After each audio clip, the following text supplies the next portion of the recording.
Hello guys, আসসালামু আলাইকুম। চলে এসেছি সুলতানাস ব্লগ নিয়ে। তো যে ভিডিওগুলো এখন আপনারা দেখতে পাচ্ছেন, এই ভিডিওগুলো গত 3 দিন আগের, 24, 25, 26 তারিখের।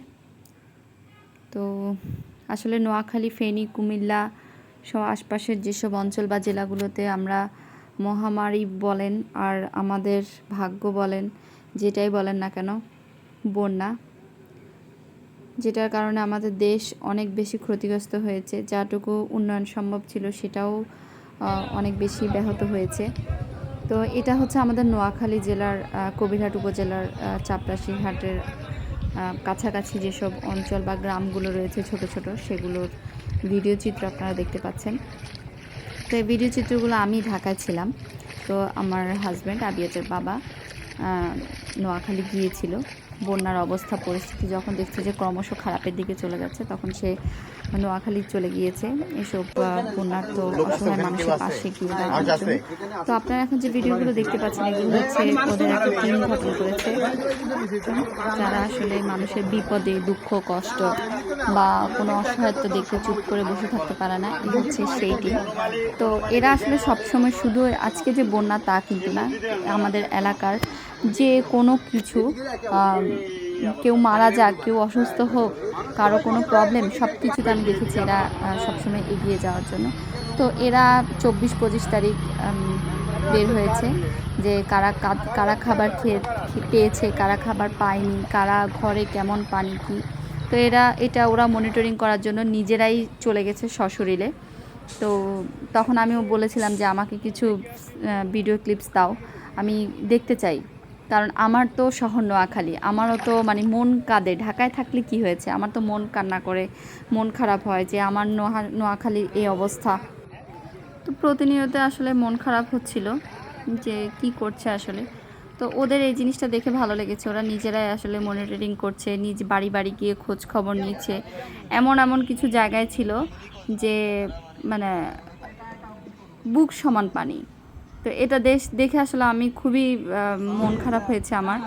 আর এই রাস্তাগুলো দিয়ে কিন্তু আমরা বাইকে করে প্রায় যখন গ্রামের বাড়িতে ঈদের ছুটিতে যাই বা অন্য কোনো ভ্যাকেশানে যাই, তখন কিন্তু এই জায়গাগুলো দিয়ে কিন্তু আমরা বাইকে বা গাড়িতে বা কখনো হেঁটে হেঁটে ঘুরে বেড়াই। আর আজকে সে জায়গাটা আপনি রাস্তা কোনটা এটাই খুঁজে পাচ্ছেন না। তো আসলে এই জিনিসটা দেখে আমার অনেক বেশি খারাপ লাগছিল। আর যতটুকু চোখ যাচ্ছে শুধু পানি আর পানি, মনে হচ্ছে যেন এটা একটা মানে বিল বা নদী। যেহেতু আমরা নদীমাতৃক দেশ, নোয়াখালী আশপাশ দিয়ে আসলে অনেক নদী গিয়েছে, কিন্তু দেখে মনে হচ্ছে মানে কোনো একটা খাল টাইপের বা বিল টাইপের বা কিছু একটা। এগুলো কিন্তু কিছু কিছু জায়গায় খেতি জমি আছে, প্লাস রাস্তা আছে, যেগুলো কিন্তু রাস্তা, এগুলো কিন্তু স্টিল রাস্তা। কিন্তু রাস্তা হলে কী হবে, বন্যা আসলে এমন অবস্থা করেছে যে কি বলবো। নাজমুল হচ্ছে মসজিদের মুয়াজ্জিম, আসলে তো ওর অবস্থাটা দেখে তো বুঝতে পারছি অনেকক্ষণ পর্যন্ত সে কি বলবে। ওকে আপনারা এত ছোট ভাবিয়েন না, ও লম্বা খারাপ না, কিন্তু দেখেন অবস্থা সে কিভাবে আসছে। নাজমুল বলেন কি দেখলেন? এর আগে যেটা বলছি এটার সাথে মিল, কোমর পর্যন্ত পানি, মানুষের ঘরের চুলাগুলা দেখছি সবগুলোতে পানি।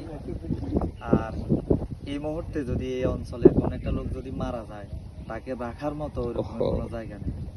আমি বলবো সরকার বাহাদুর যে কোনো ভাবে হোক পানির দ্রুত ব্যবস্থা করুন। আপনি কি ওখানে গিয়ে কারোর সাথে কথা বলেছেন কি? হ্যাঁ বলছি, ওরা সবচেয়ে ভোগান্তিতে আছে যাতায়াত এবং যোগাযোগ ব্যবস্থাতে, এবং ওনারা খাদ্য সংকট। ওনারা কি কোনো সরকারি তরফ থেকে কোনো সাহায্য সহযোগিতা পেয়েছেন? সরকারি থেকে এখনো পর্যন্ত পাই নাই। এমনকি এই অঞ্চলটা প্রত্যন্ত অঞ্চল, খুবই গরিব এলাকা। আপনি যে বাড়িতে গিয়েছেন এখানে কতটা পরিবার আছে? এখানে প্রায় 4টা পরিবার আছে। আচ্ছা, এদের আপনার ধারণা মোতাবেক এদের কতজন সদস্য থাকতে পারে? এদের সদস্য 20 জনের মতো আছে। সবাই পানিবন্দী। সবাই।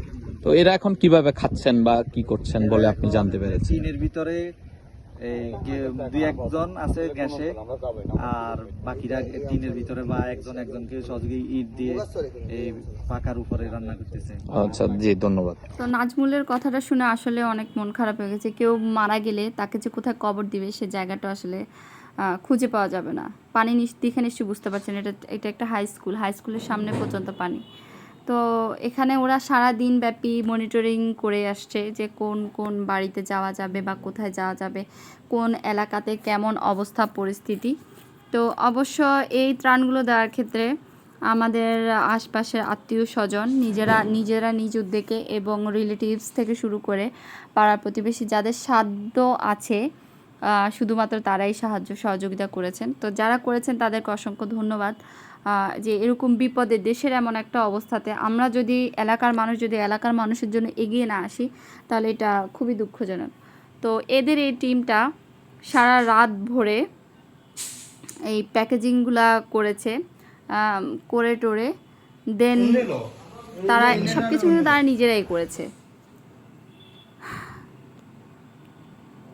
তো দেন ফাইনালি তারা পরদিন 2 দিন মনিটরাইজেশন শেষ করে তারা পরদিন নিজেরাই বের হয়ে পড়েছে।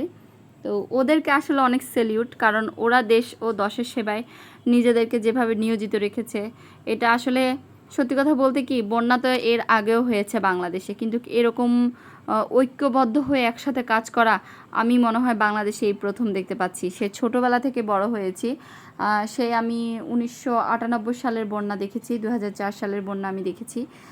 তবে 1998 সালেটা ভয়াবহভাবে খুব মনে আছে আমার, কিন্তু 2004 সালটা ওরকম মনে নেই, তবে মোটামুটি ছিল।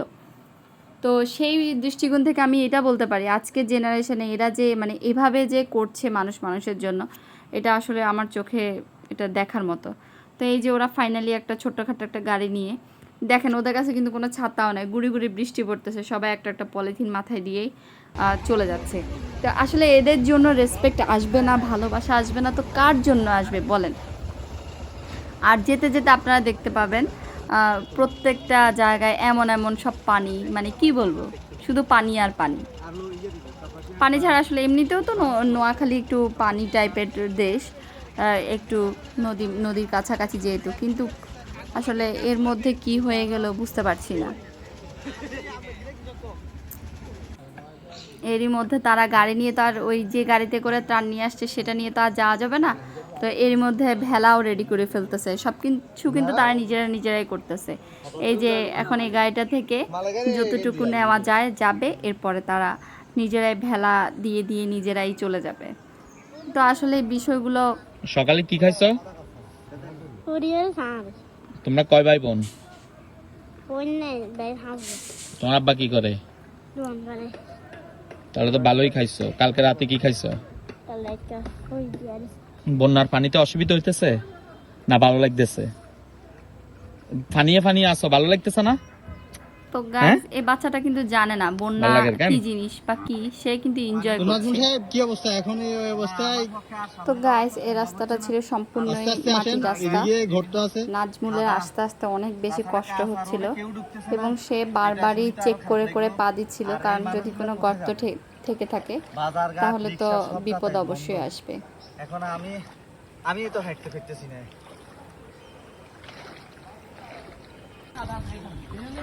তো এরা সবাই আসলে দেখুন কি কষ্ট করে যাচ্ছে। আসলে পানিতে কি যে অবস্থা এদের, মানে এভাবে গিয়ে মানুষের ঘরে ঘরে একবার গিয়ে খোঁজ করে আসা, দেন আবার সবার কাছে গিয়ে একটুখানি খাবার পৌঁছে দেওয়া, এটা যে মানে কত বড় একটা মহতের কাজ করছে ওরা। যারা পাচ্ছে আমি নিশ্চিত তারা অবশ্যই আল্লাহর কাছে শুকরিয়া করছে।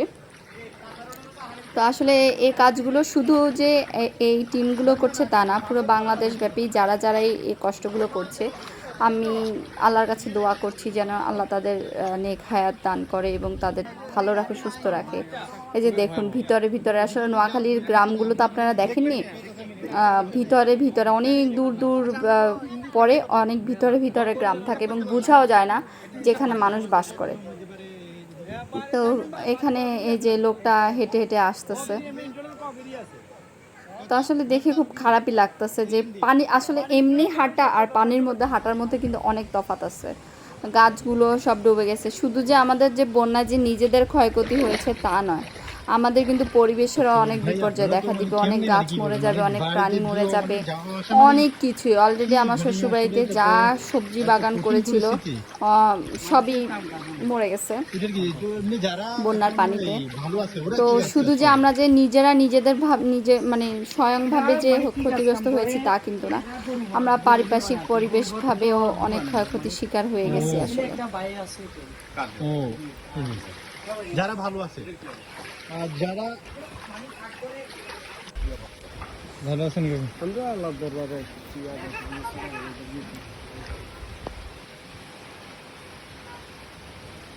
তাহলে তো আপনাদের খুবই কঠিন অবস্থা।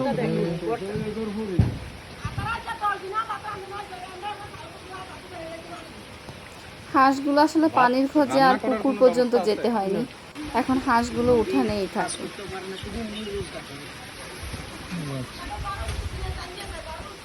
কালকে রাতে কি খাইছেন? দেখেন না লোকটাকে দেখে কি অসহায় লাগতেছে। এখন তারা আজকে তো এখন পর্যন্ত রান্না করেন নাই? আজকে ভাই এক সপ্তাহ মানে আজকে কোনো খাওয়ার ব্যবস্থা এখন পর্যন্ত হয়নি? তো গাইস, এটা হচ্ছে আমাদের নোয়াখালীর বর্তমান অবস্থা। খবর আছে।